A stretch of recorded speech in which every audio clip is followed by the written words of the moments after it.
खबरों में अब आगे बढ़ेंगे तो लगातार मौसम में गिरावट आने के कारण ठंड का प्रकोप बढ़ता ही जा रहा है। पहाड़ी राज्यों में बर्फबारी के कारण प्रदेश में तापमान सामान्य से नीचे लुढ़क रहा है। इस ठंड के प्रकोप को देखते हुए नोएडा प्राधिकरण की तरफ से रैन बसेरा का बंदोबस्त किया गया है। नोएडा के सेक्टर 71 सामुदायिक केंद्र में बने रैन बसेरा एक मिसाल के तौर पर सामने आया है। बता दें, यहाँ पर काफी इंतजाम किए गए हैं, वहीं काबिल तारीफ है।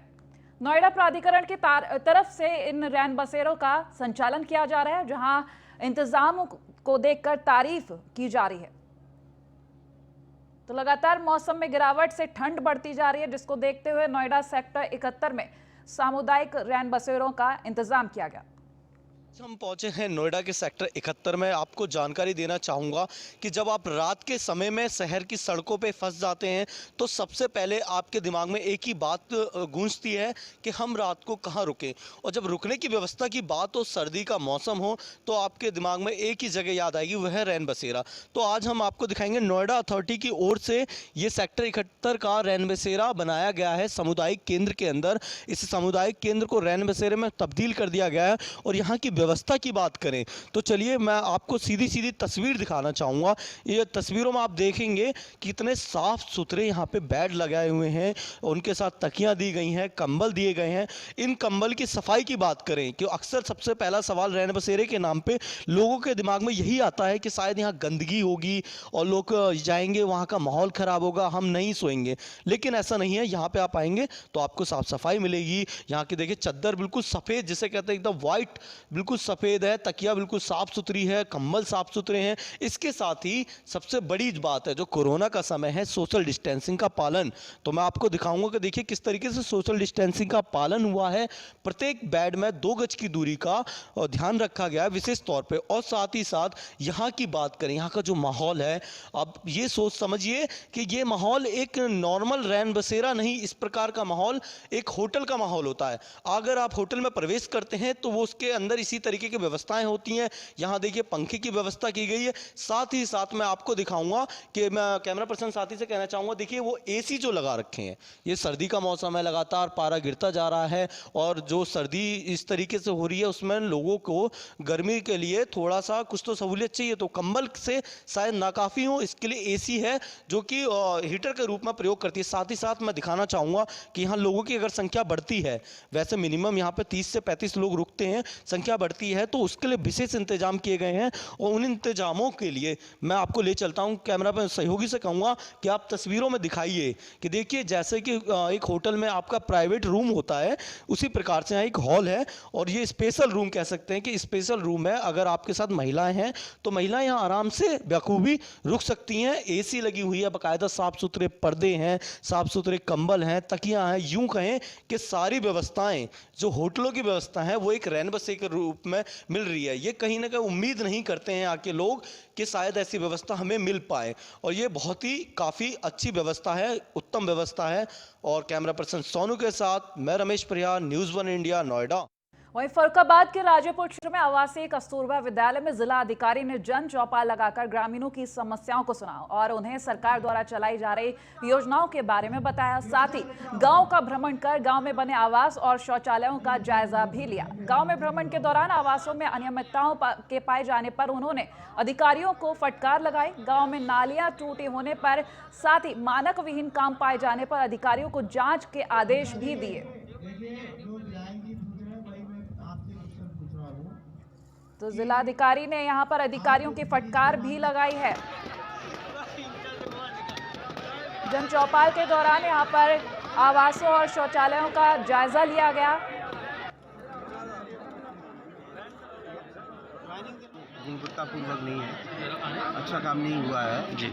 और स्पेशली जो शौचालय वगैरह बने हैं वो बहुत अच्छी स्थिति में नहीं है, तो सभी को चेतावनी दी। इसके अलावा एक सीसी रोड जो है वो 1 साल पहले बना है और मौके पर टूट गया है, जबकि सीसी रोड जो सामान्य रोड से करीब 3-4 गुना अधिक खर्चा होता है और ये अपेक्षा की जाती है कि सीसी रोड कम से कम 15-20 साल चलेगा। तो उसके लिए मैंने एक कमेटी का सीजीओ को दायित्व दिया है, इसकी वो पूरी जांच करके और जो इसमें इन्वॉल्व है, जो भी कर्मचारी, जितने भी अधिकारी जो भी इन्वॉल्व है, उन सबसे उस पैसे की रिकवरी करवाएंगे। इसके अतिरिक्त चूँकि विकास कार्यों के जो जितने भी मामले थे उसके सही ढंग से नक्शा नहीं बना था और उसका विवरण भी सही ढंग से नहीं था, तो मैंने डीजी को निर्देशित किया है वो कल आकर सबकी जांच करेंगे, हमको रिपोर्ट देंगे, उसके आधार। खबरों में आगे बढ़ेंगे तो मथुरा से खबर है, जहां बहुचर्चित अमर कॉलोनी दंपति हत्याकांड में नई खबर सामने है। बता दें 3 साल बाद भी पुलिस नहीं कर पाए इस हत्याकांड का खुलासा। न्याय नहीं मिलने पर बड़ी बहन ने खुदकुशी की थी, तो राजनीतिक दबाव में पुलिस इस घटना का खुलासा नहीं कर पा रही। घटना के बाद से अब तक कई एसएसपी बदले जा चुके हैं, सरकारी नौकरी का वादा भी नहीं हुआ पूरा। हाईवे थाना क्षेत्र में 8 मार्च 2017 को दंपति की हत्या की गई थी और 3 साल बाद भी पुलिस इस हत्याकांड का खुलासा नहीं कर पा रही। बता दें सरकारी नौकरी का जो वादा किया गया था वो भी अब तक पूरा नहीं हुआ। 2017 का हत्याकांड मामला जिसमें अभी तक पुलिस खुलासा नहीं कर पाई, राजनीतिक दबाव बताया जा रहा है। साथ ही साथ कई एसएसपी बदल चुके हैं, लेकिन खुलासा अब तक इस हत्याकांड का नहीं हो पाया। न्याय नहीं मिलने पर बड़ी बहन ने खुदकुशी भी कर ली थी।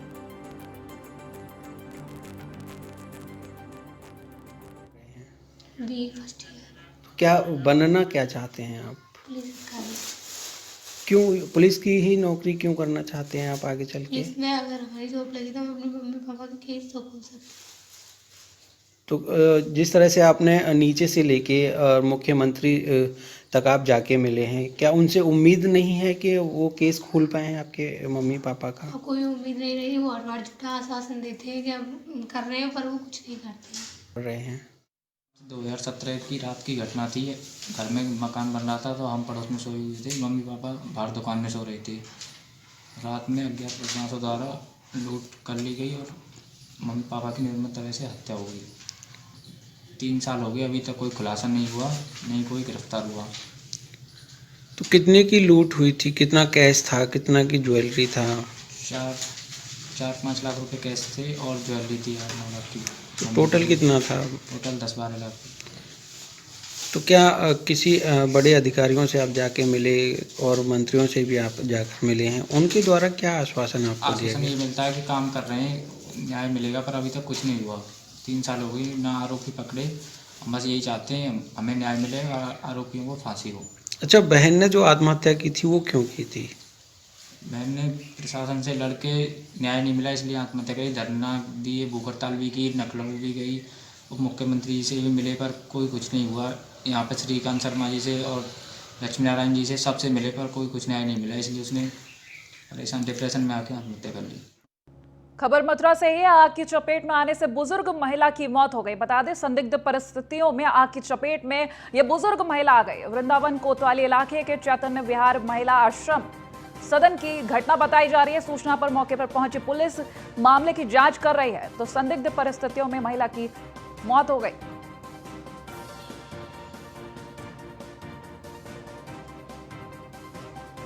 खबर हम आपको मथुरा से बता रहे हैं।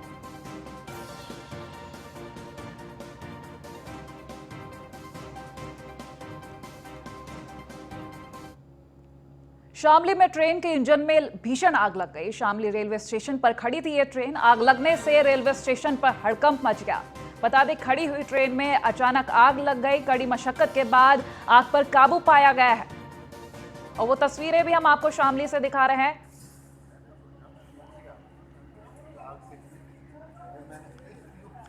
ट्रेन के इंजन में भीषण आग लगी। शामली रेलवे स्टेशन पर ये ट्रेन खड़ी हुई थी जब इस इंजन में आग लगी। हालांकि कड़ी मशक्कत के बाद आग पर काबू पा लिया गया।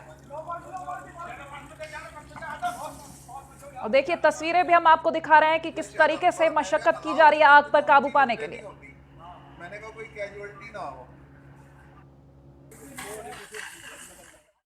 सुबह हमने हरिद्वार अजमेर से जाना था, तो 4:30 बजे करीब हम जब दूर आ रहे थे प्लेटफॉर्म की तरफ, तो हमने ये देखा कि काफ़ी तेज़ लपटें निकल रही हैं। मैंने सोचा शायद कोई हाथ वाथ सेकने के लिए आग जलाई होगी, लेकिन वो लपटें इतनी ऊंची थी कि उससे लगा कि ये कोई कैजुअलिटी हो रही है।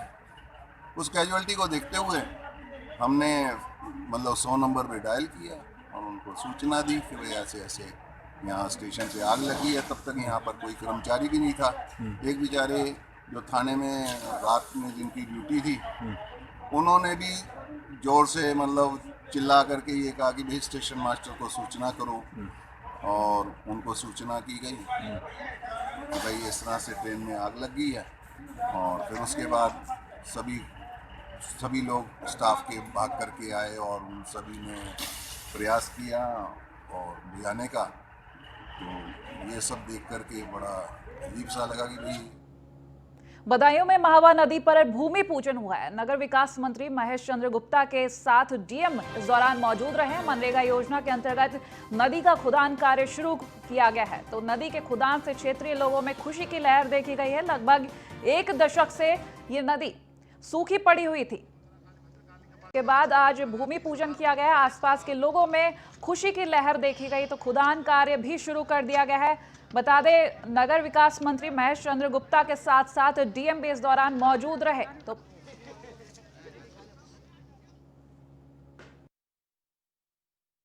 और देखिए, महावा नदी इस पे काफ़ी अवैध कब्जा हो गया है और पहले इसमें पानी आता था। अवैध कब्जे के कारण अब इसमें पानी वानी भी नहीं आ रहा है, तो उसी को दृष्टिगत रखते हुए मनरेगा से इसमें कार्य करवाया जा रहा है। यहाँ पे करीब 24 ग्राम पंचायतें हैं जो कि हमारी दहगवा ब्लॉक में है, शेष 5 सहसवान में हैं। वहाँ पे भी इस कार्य को करवाया जाएगा और इसका जो कोर्स है उसको क्लियर करवाया जाएगा। उसके बाद जब ये हो जाएगा तो हमारा प्रयास ये रहेगा कि क्षेत्र पंचायत से या जिला पंचायत से इसमें 2-3 चेक डैम बनवा दिए जाए, जैसे बारिश का जो पानी है वो रन ऑफ वगैरह ना हो जाए, जाके गंगा में न चला जाए, इसमें रुका रहे, जिससे कि ये सदा नीरा बनी रहे, इसमें पानी वगैरह की कमी ना हो।